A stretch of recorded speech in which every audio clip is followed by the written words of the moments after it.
lived this extraordinarily turbulent and difficult time in the public eye. She didn't know who to trust, and in the end, when Press Corp. The aristocratic brother of the late princess does not offer a mournful eulogy.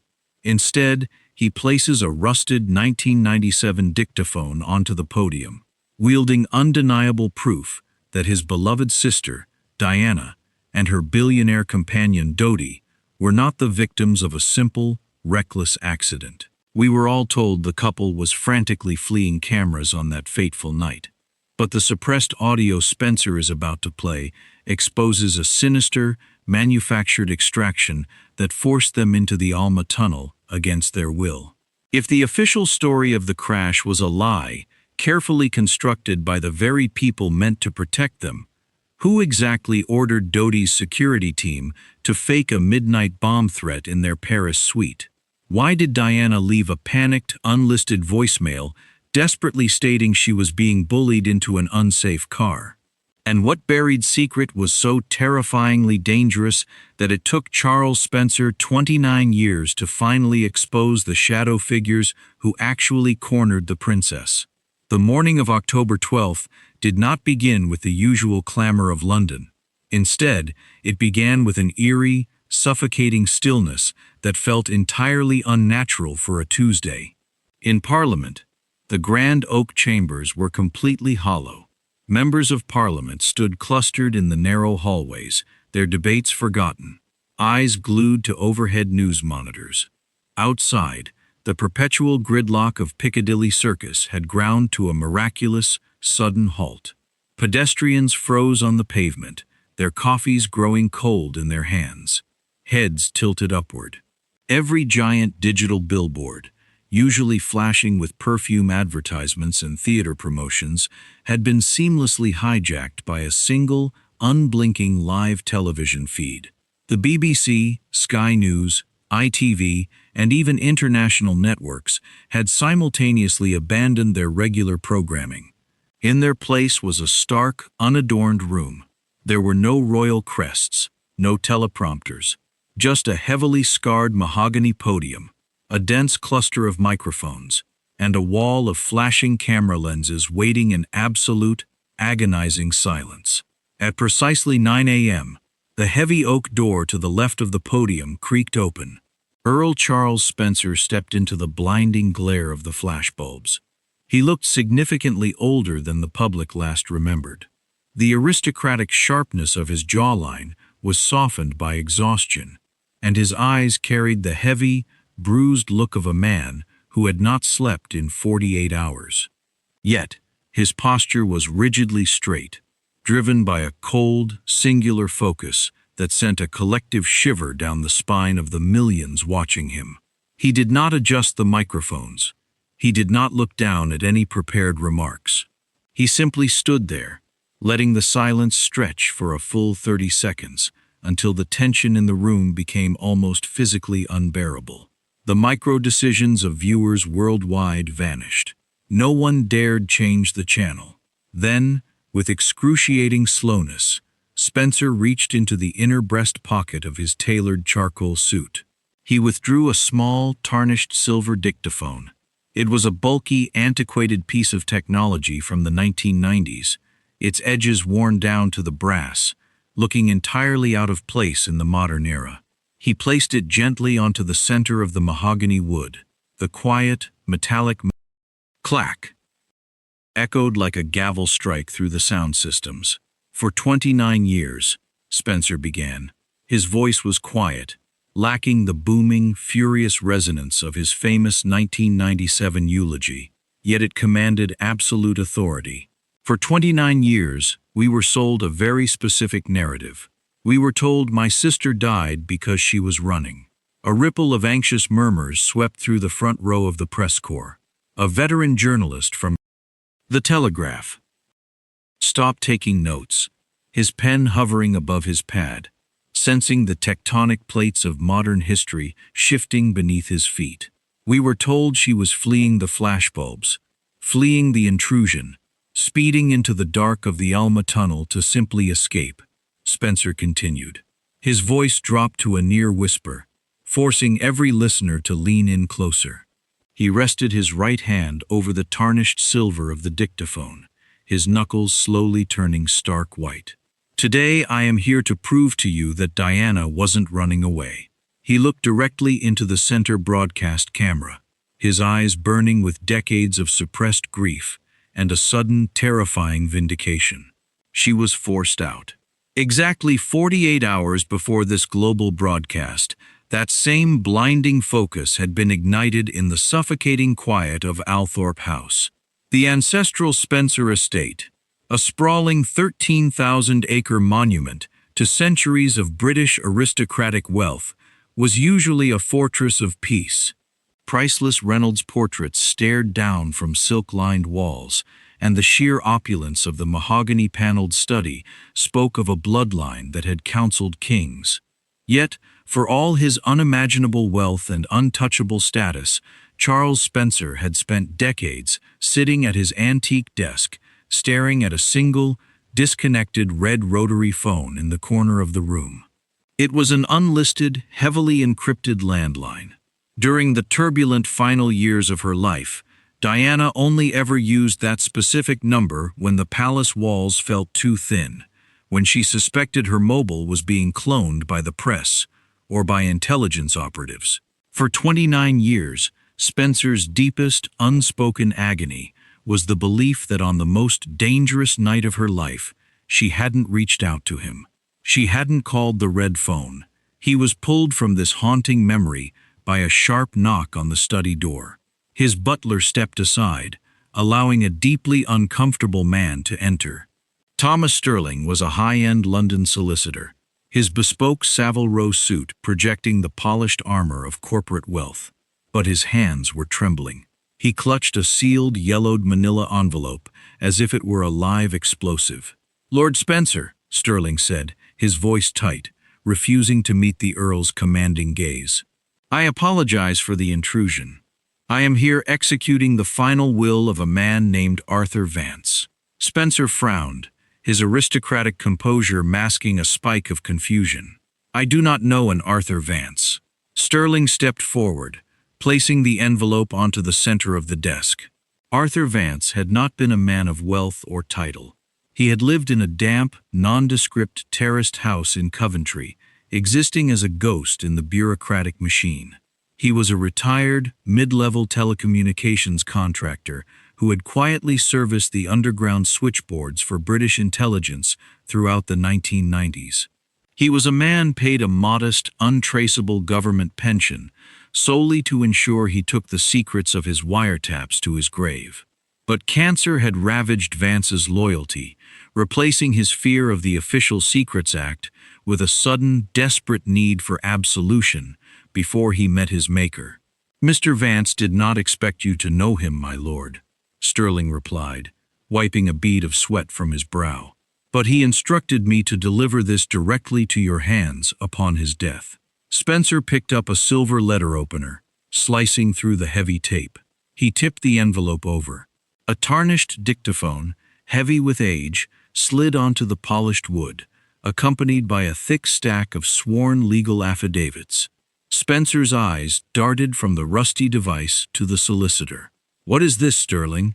Spencer demanded, his voice suddenly sharp, the air in the room dropping 10 degrees.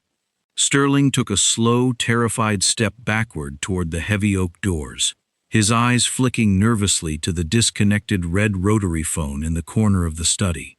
"It is a backup recording, Lord Spencer," Sterling whispered, his voice cracking under the weight of history.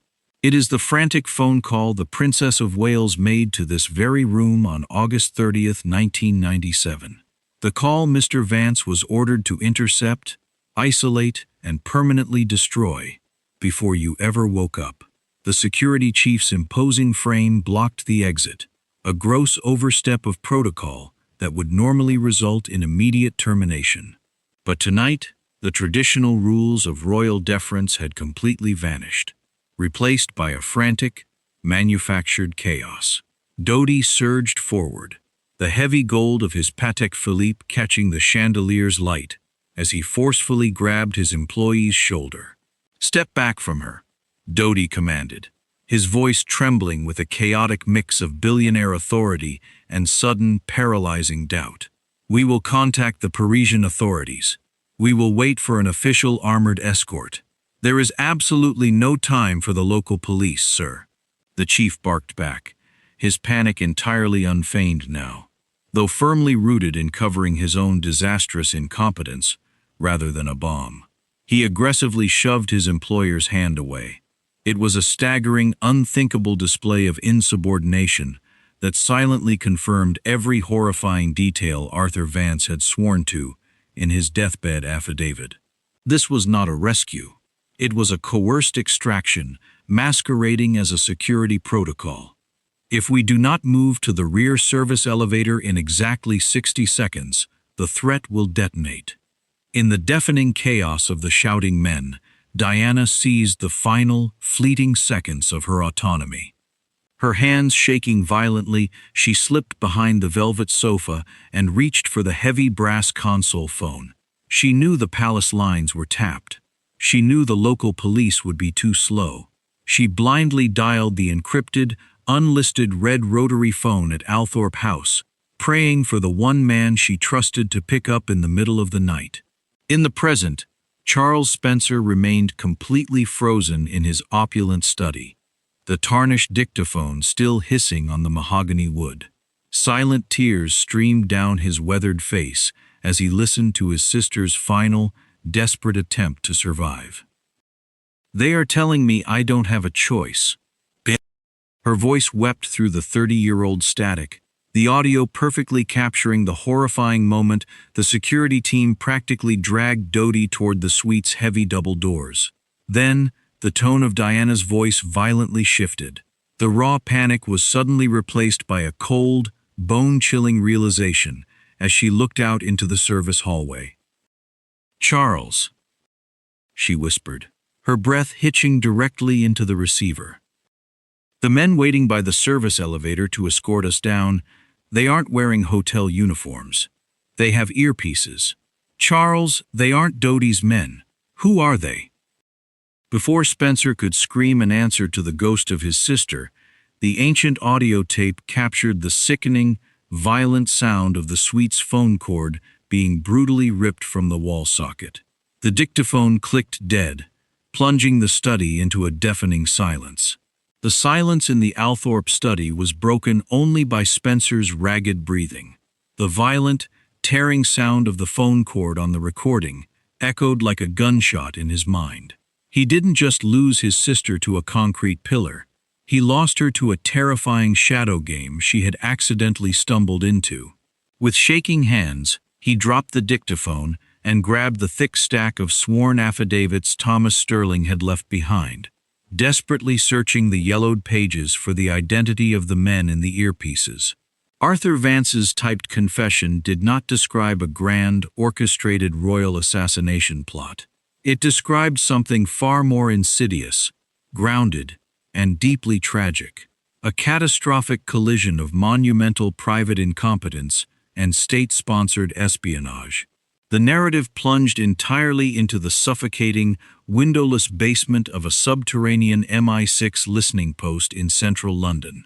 Exactly 2 hours before the crash, Arthur Vance, then a mid-level contractor fueled by stale coffee and bureaucratic boredom, sat hunched before a massive console of glowing green analog monitors. His assignment had never been the Princess of Wales.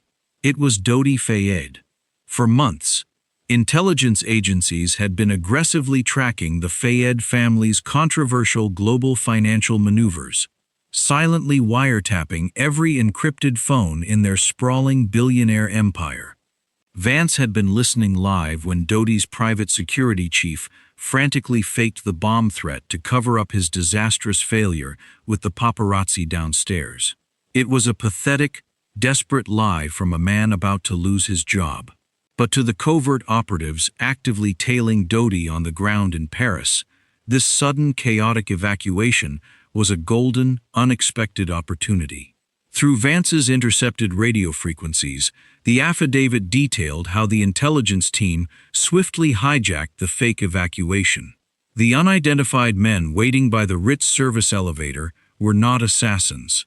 They were operatives, ordered to intercept Dodi in the rear alley, separate him from his primary security detail under the guise of an official escort, and covertly clone the hard drive inside his briefcase before the night was over. But the operatives grossly miscalculated the sheer, volatile panic of the environment. When Diana and Dodi were shoved into the cold Parisian night air of the rear alley, the paparazzi were already swarming the perimeter. The intelligence agents, desperate to maintain their cover and complete the briefcase extraction, physically blocked the Fayeds from returning inside the hotel. They aggressively forced them toward the only available vehicle, a heavy, waiting Mercedes S280. Standing in the Althorpe study, Spencer read the next paragraph of the affidavit, and his blood ran entirely cold. The operatives hadn't just bullied Diana into the car. They had cornered Henri Paul in the hotel bar 15 minutes prior. Knowing they needed a pliable, easily controlled driver who wouldn't question a sudden, off-the-books change in route, they aggressively intimidated the deeply intoxicated man. Flashing unofficial credentials, they threatened him with immediate French federal arrest for public endangerment if he didn't strictly follow their precise extraction route to a designated intelligence safehouse. To cover their own tracks, they deliberately put a terrified, dangerously drunk man behind the wheel of a 2-ton machine, slapped the roof, and ordered him to drive like his life depended on it. Vance's affidavit ended with a chilling clinical observation from the London Listening Post. As the Mercedes tore away from the Ritz, rocketing toward the Seine at an uncontrollable speed, Vance heard a frantic, breathless voice crackle over the covert intelligence radio frequency. "Control. This is Team Alpha. The driver is erratic. He is completely unresponsive to the route. Repeat, we have lost control of the asset. He is heading straight for the tunnel." The claustrophobic air in the subterranean London MI6 basement suddenly froze. It was exactly 12:23 a.m. Arthur Vance sat paralyzed before his glowing green monitors, the heavy, oversized headphones pressing painfully against his ears. For 3 agonizing seconds, the covert radio frequency broadcasting from Paris was entirely consumed by the deafening, horrific screech of tearing metal and shattering glass. Then, a dead, terrifying silence swallowed the encrypted line. "Control." A trembling, frantic voice finally cracked through the static. It was Team Alpha, the operatives who had chased the Mercedes into the dark maw of the Alma tunnel. "Total catastrophic impact at the 13th pillar. The asset is compromised. The princess is in the vehicle." Vance stopped breathing, his hands hovering over the analog switchboard. He turned slowly toward the glass partition of the oversight booth. The night director, a man whose entire career was built on orchestrating invisible wars, stood entirely still, his face draining of all color. The political math was instantly, brutally clear. If the French authorities discovered that British intelligence operatives had illegally threatened an intoxicated hotel employee, forcing him to execute a high-speed covert extraction just to steal a billionaire's hard drive, it wouldn't just collapse the agency. It would ignite an unprecedented, devastating international crisis. The night director slammed his hand onto the master intercom button. His voice was devoid of all humanity, a cold, calculating machine, instantly shifting into extreme survival mode. "Alpha, abort the briefcase extraction immediately. Do not approach the wreckage. Fall back into the shadow of the pursuing paparazzi. Let the photographers surround the vehicle. They are the narrative now." "And the communications, sir?" Vance asked, his own voice betraying a pathetic, terrified tremor.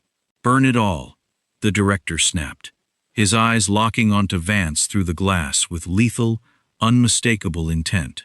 "Every radio log, every Fayed wiretap. And Vance, I want a hard, untraceable scrub on the Althorpe estate landline. I saw a ping go to her brother's encrypted phone 3 minutes before the crash. If she left a message, it no longer exists." In the present, Earl Charles Spencer stood before the blinding wall of flashbulbs in the dead silent London press room, the ghosts of that subterranean cover-up radiating from the yellowed papers in his hand. The pacing of his revelation had completely paralyzed the room.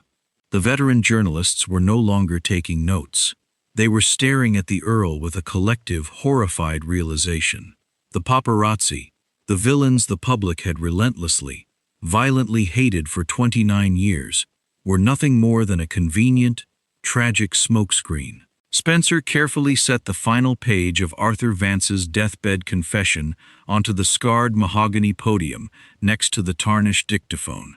The blinding, explosive anger that had sustained him for 3 decades had finally evolved into a cold, unbreakable resolve. He looked out at the sea of broadcast lenses, knowing that his next sentence would permanently fracture the foundations of the British establishment. Arthur Vance was ordered to erase my sister's final, desperate plea for help, to protect the careers of men who treated her life as acceptable collateral damage. Spencer declared, his voice cutting through the heavy, suffocating air of the room like a blade. But Vance kept a secondary ledger, a physical logbook of the exact operational chain of command from that night. Spencer reached back into the inner pocket of his tailored charcoal jacket, his fingers slowly wrapping around a small, cracked leather-bound notebook. "And the man who gave the direct order to force her into that tunnel," Spencer whispered, leaning directly into the microphone, "is sitting in the House of Lords today." The absolute silence in the press room shattered into deafening chaos. 50 veteran journalists erupted simultaneously, their voices overlapping in a frantic, desperate roar. Camera shutters fired in rapid, blinding succession, turning the room into a strobe-lit nightmare.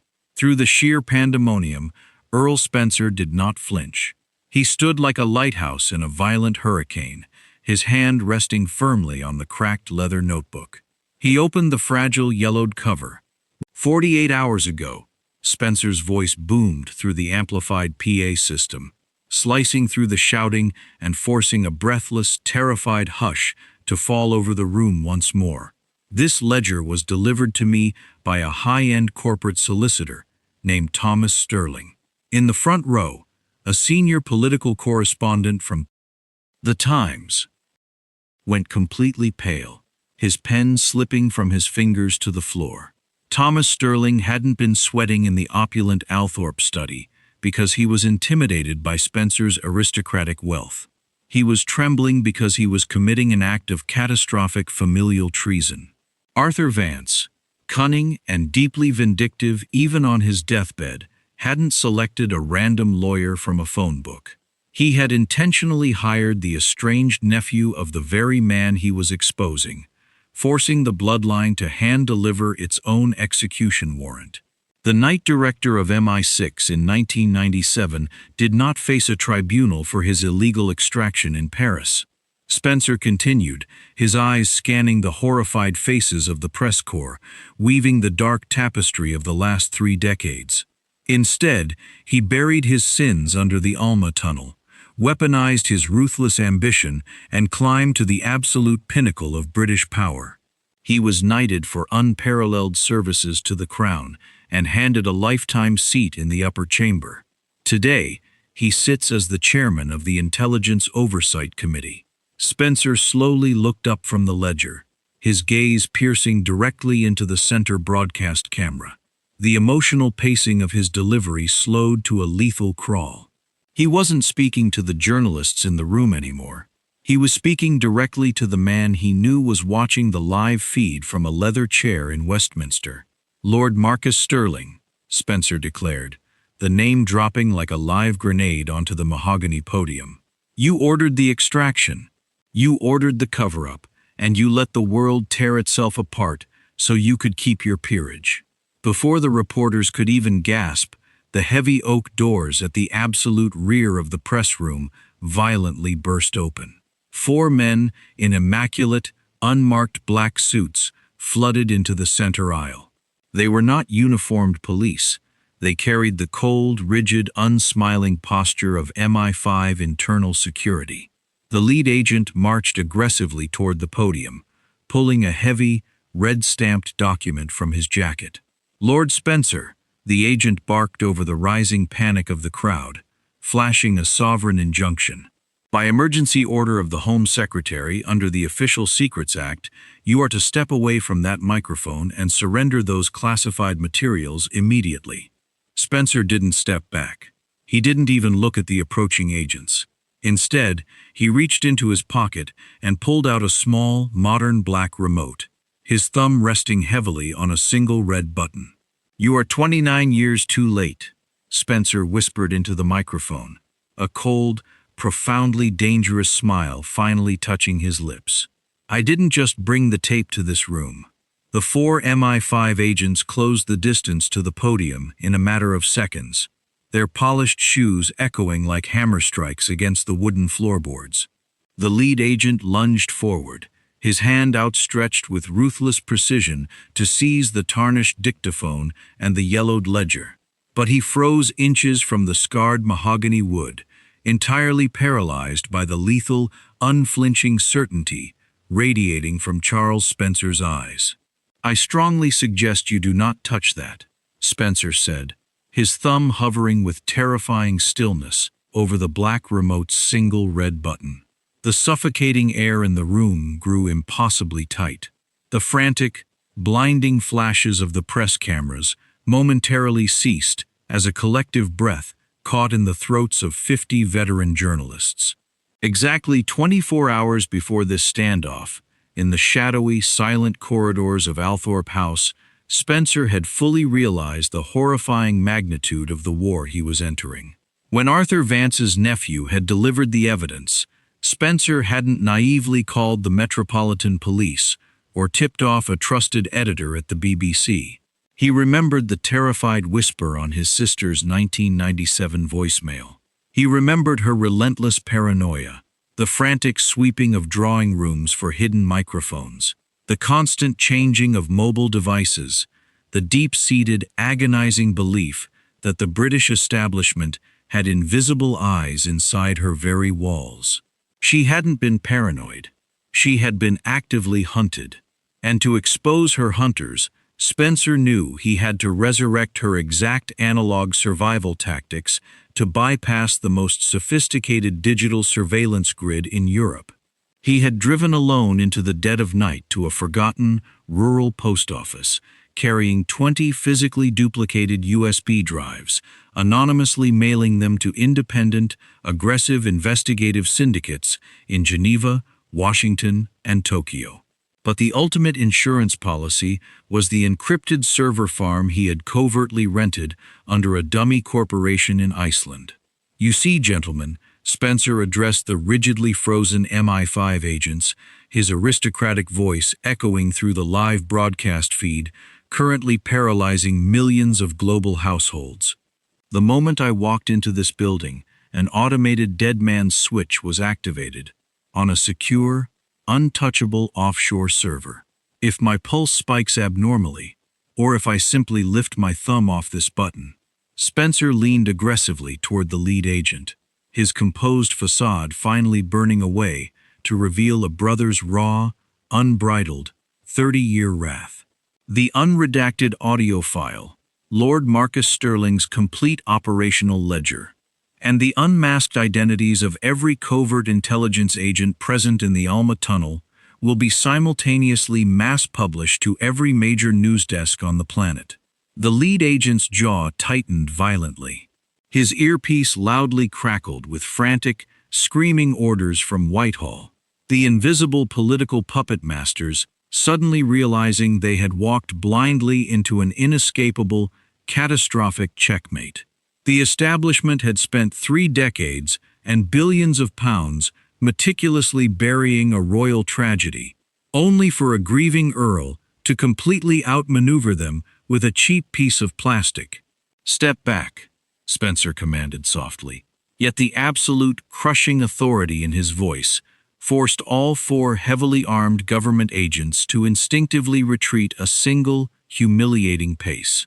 But the momentary, breathless triumph, was violently shattered.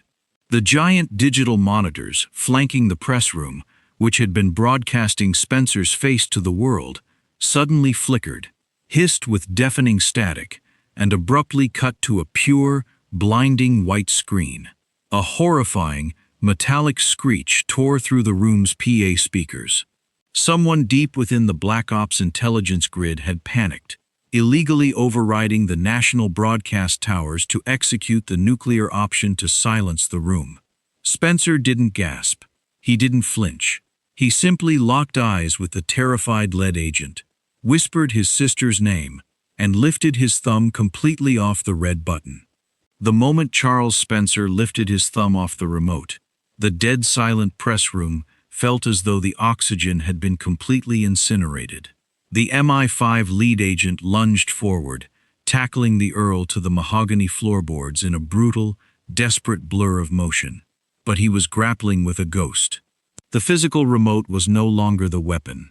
The weapon was already in the atmosphere, deep within the freezing, geothermally powered server farms of Reykjavik, Iceland. A silent line of code recognized the sudden loss of the heartbeat signal from London. Instantly, the encrypted firewalls dropped. The digital dam shattered. "Jam the cellular nodes! Shut down the perimeter!"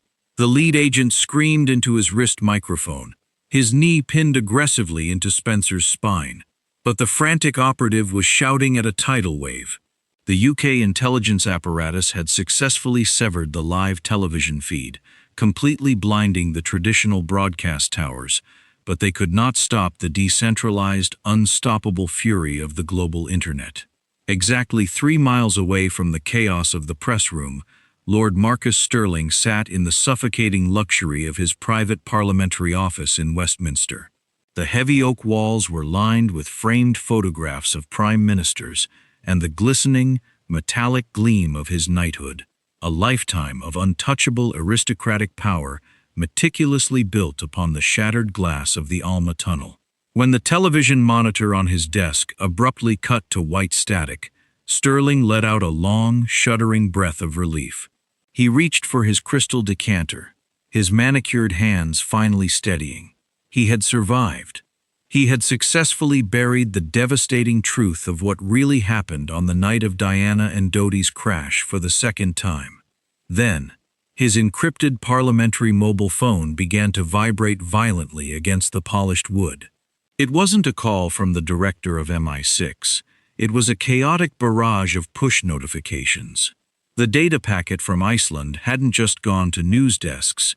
It had forcefully seeded itself onto thousands of decentralized servers simultaneously.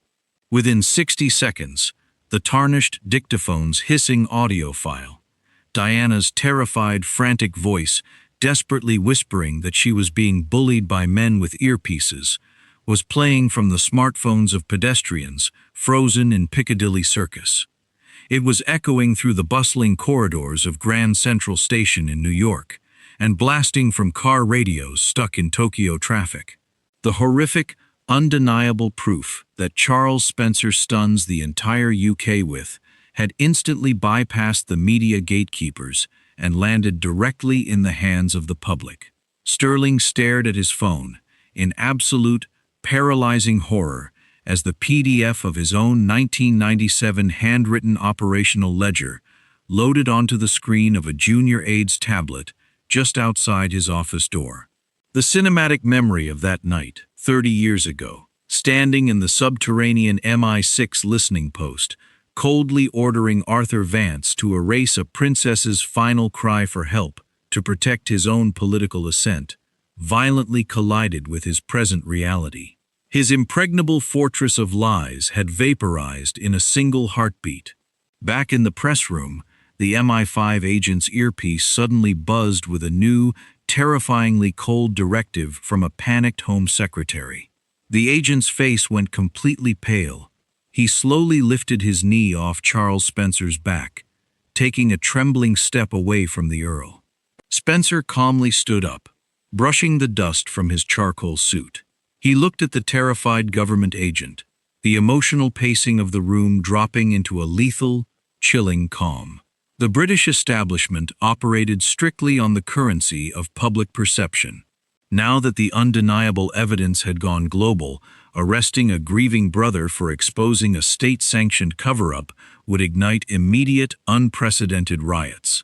The invisible power brokers had instantly shifted their survival tactic: stop attacking Spencer and aggressively amputate the infected limb. The lead agent swallowed hard, his eyes dropping to the floor. "We have been instructed to stand down," the agent stammered, his voice cracking as he reached for his tactical radio, "and to dispatch an armed unit to Westminster, for Lord Stirling." The heavy, reinforced oak doors of Lord Marcus Stirling's parliamentary office were designed to withstand bomb blasts and terrified mobs. But they could not hold back the sheer, crushing weight of political survival. Stirling stood frozen by his floor-to-ceiling window overlooking the Thames, the crystal decanter of scotch slipping from his manicured fingers to shatter violently against the Persian rug. Outside the usually serene, highly secured courtyard of the Palace of Westminster was erupting into absolute pandemonium. The distant wail of sirens was rapidly multiplying, echoing off the ancient stone, but it wasn't the police rushing to protect him. They were coming to amputate him. He didn't need to look at his vibrating, overheated, encrypted mobile phone to know his fate. 30 years ago, as a young, ruthlessly ambitious intelligence operative, his mentor had taught him the absolute, golden rule of the British establishment: the crown never bleeds. When a catastrophic liability is exposed, the invisible power brokers do not circle the wagons. They swiftly and brutally feed the liability to the wolves to satisfy the public's thirst for blood. Stirling had built his entire knighthood, his massive wealth, and his untouchable status by being the man who buried the liabilities. Now the undeniable global broadcast of Diana's terrified voice had transformed him into the ultimate liability. He was no longer the architect of the shadows. He was the sacrifice. The heavy thud of tactical boots suddenly echoed down the private, velvet-lined parliamentary corridor. Stirling stumbled backward toward his massive mahogany desk, his breath coming in short, panicked gasps.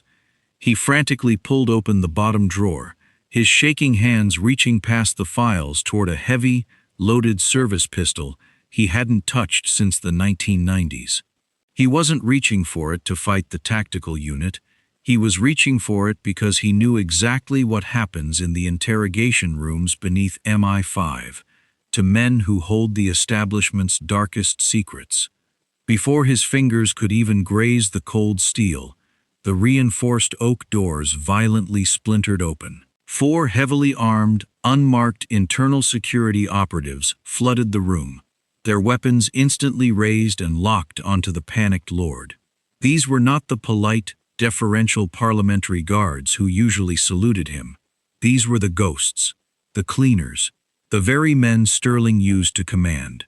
"Lord Stirling, step away from the desk," the lead operative barked, his voice utterly devoid of respect or hesitation. He moved with terrifying speed, slamming Stirling against the polished wood and violently wrenching his arms behind his back. The sharp, metallic click of heavy handcuffs echoing in the luxurious office felt like the slamming of a vault door. "You fools," Stirling hissed, his cheek pressed agonizingly into the mahogany, a manic, desperate laugh bubbling up from his chest. The facade of the untouchable aristocrat was rapidly disintegrating into raw, animalistic terror. "Do you think I acted alone? Do you really think a mid-level night director could authorize a Black Ops extraction on the Princess of Wales without the explicit blessing of the palace inner circle?" The lead operative didn't flinch. He aggressively yanked Stirling upright, marching him toward the shattered door. "You are being detained under the Treason Felony Act. The building is locked down. The Prime Minister is preparing an emergency address." "The Prime Minister doesn't know a damn thing," Stirling screamed, his aristocratic composure entirely shattered as they dragged him into the chaotic corridor. His eyes wildly locked onto the young, terrified parliamentary aides watching from the doorways. He desperately needed a final insurance policy, a way to drag the rest of the conspirators down into the abyss with him. Check the vault. Check the private bank ledger in Geneva. I kept the receipts. I know exactly who paid Henri Paul's family to keep them quiet. But as they shoved him aggressively into the waiting, blacked-out transport vehicle in the courtyard, a chilling realization washed over Sterling. The lead operative hadn't turned on a body camera. He hadn't read him his rights. And the transport vehicle wasn't heading toward the official Metropolitan Police headquarters. It was turning toward the river, speeding off the grid, plunging into the exact same shadows Sterling had created. The blacked-out transport van, carrying Lord Marcus Sterling, did not merge into the flashing, highly visible motorcade route toward Scotland Yard. Instead, it violently swerved off the grid, plunging into the damp, abandoned industrial labyrinth of the East End Docklands. Sterling's cheek was pressed hard against the freezing metal floorboards, his wrists bleeding against the heavy steel handcuffs. In the terrifying darkness of the vehicle, his mind frantically raced back to the suffocating days immediately following the 1997 crash. He vividly remembered sitting in a smoke-filled, soundproofed MI6 boardroom, making a series of highly illegal, encrypted calls to private wealth managers in Geneva. He had authorized the transfer of millions in untraceable government black budget funds, silent blood money used to instantly buy the loyalty of the French forensic investigators, the Ritz security firm, and the grieving family of Henri Paul. He believed those numbered Swiss accounts were impenetrable ghosts, the ultimate firewall protecting the crown. But as a silent, masked operative in the back of the van suddenly withdrew a syringe filled with a thick, clear liquid, tapping the needle with terrifying clinical precision, Sterling realized his firewall had become his tomb. The establishment wasn't going to interrogate him. They were going to chemically erase him before he could testify. Miles away from the grim reality of the Docklands, Earl Charles Spencer sat in the eerie, insulated quiet of a bulletproof diplomatic vehicle. The streets of London outside his tinted windows were descending into unprecedented historical chaos. Thousands of citizens, mobilized by the global digital broadcast of Diana's terrified voicemail, were already violently swarming the iron gates of Buckingham Palace, their raw, resurrected grief morphing into absolute fury. Yet, inside the leather interior of the car, Spencer's focus was entirely consumed by a small, heavy brass key resting in his palm. It was the final item Thomas Sterling had pulled from Arthur Vance's manila envelope 48 hours ago. Arthur Vance had been a master of invisible surveillance, a man whose entire existence depended on finding the cracks in secure networks. When Vance realized MI6 was aggressively burying the illegal Paris extraction, he didn't just hoard the audio tapes. He spent the next 3 months illegally tapping Marcus Sterling's secure financial lines. Vance had meticulously tracked the exact price of Diana's life, tracing the routing numbers of the hush money directly to a physical safety deposit box in Switzerland. A profound, sickening horror washed over Spencer as his grip tightened around the brass key. The crash in the Alma tunnel was a catastrophic accident born of coerced, frantic espionage. But the 29-year cover-up was a calculated, corporate transaction. Every lie fed to the grieving public, every vicious tabloid headline blaming the paparazzi, had been meticulously bought and paid for by shadow accounts. Suddenly, Spencer's encrypted cellular device vibrated in the cup holder. It was a heavily secured message from an investigative proxy he had dispatched to Geneva 24 hours earlier, armed with Vance's routing numbers and digital authorization codes. The proxy had successfully breached the vault. An encrypted photograph materialized on Spencer's screen, displaying the first, yellowed page of the physical banking ledger found inside the Swiss box. Spencer's blood ran entirely cold, the air instantly vanishing from his lungs. The first name written on the blood money payroll, receiving the largest, most staggering sum to guarantee their absolute silence regarding the fake bomb threat, was not a French police chief. It was not a corrupt Ritz security guard. It was the name of a person who had stood directly beside Charles Spencer, weeping behind closed doors, on the very morning of Diana's funeral. The glowing screen of the encrypted cellular device illuminated Charles Spencer's face in the darkened diplomatic vehicle, casting a sickly, pale light over the shattered remnants of his reality. The name meticulously penned on the 1997 Geneva banking ledger wasn't a faceless intelligence bureaucrat. It wasn't a rogue French police chief. It was Sir Alistair Venables. The oxygen in the armored car instantly evaporated. A violent, suffocating flashback seized Spencer, dragging him relentlessly back to the agonizing, lily-choked morning of September 6, 1997. Behind the heavy velvet curtains of Kensington Palace, just minutes before they were to walk behind the gun carriage, Spencer had completely broken down. It was Sir Alistair, Diana's fiercely loyal, senior private secretary, who had gripped Spencer's shoulder.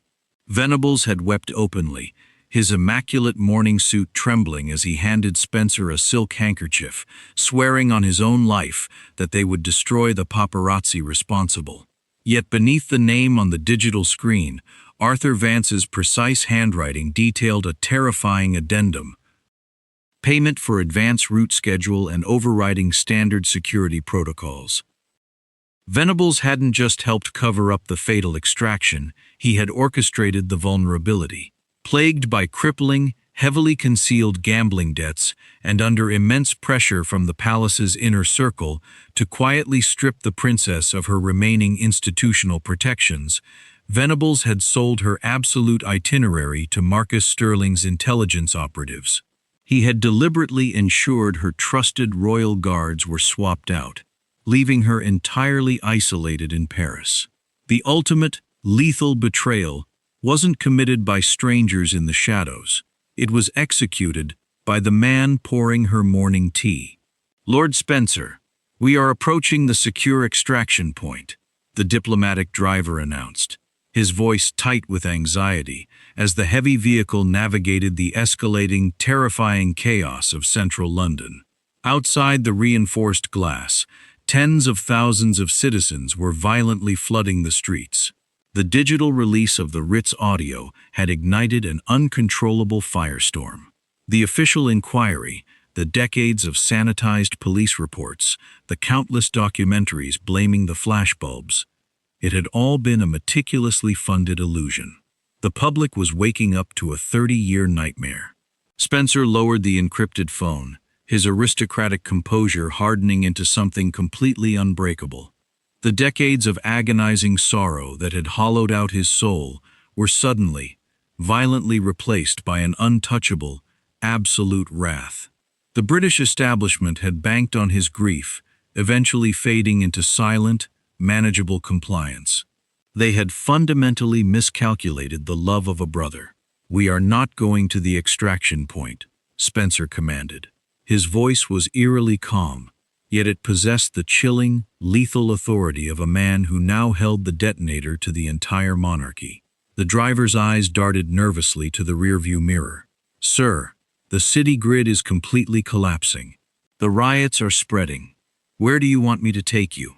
Spencer looked out the window at the skyline of London, now glowing with the chaotic, flashing blue lights of thousands of emergency vehicles. He had started the morning by stunning the entire UK with a rusted dictaphone, successfully exposing the lie of the Alma tunnel. But the promise he made to his sister wasn't finished until the architect of her isolation answered for his sins.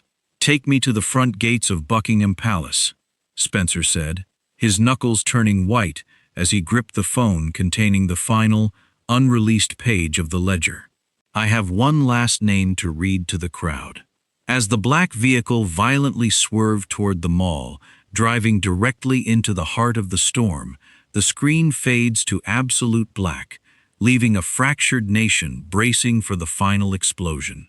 If you were in Charles Spencer's shoes, holding the final piece of evidence, would you release the name and risk burning down the entire institution for justice, or would you keep it hidden to protect the peace? Tell me your choice in the comments below.